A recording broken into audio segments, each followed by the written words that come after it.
Agricultural lending is a credit financing vehicle, such as a loan, banker's acceptance, or letter of credit, which is designed specifically for agricultural producers.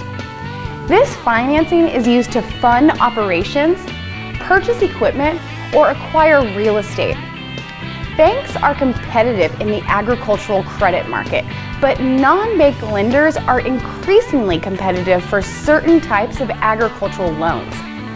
These non-bank lenders include the Farm Credit System, or the FCS, and the Farm Service Agency, the FSA. The FCS comprises cooperative institutions regulated by the Farm Credit Administration.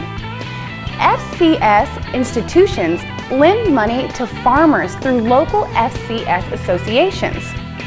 The FCS relies exclusively on selling farm credit bonds to fund lending operations.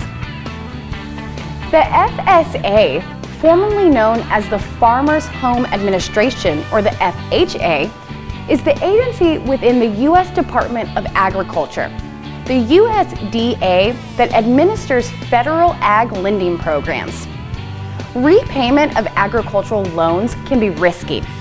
The repayment depends primarily on the successful planting and harvest of crops, or the raising and feeding of livestock. And marketing the harvested commodity, including grain, milk, hay, cattle, swine, and poultry.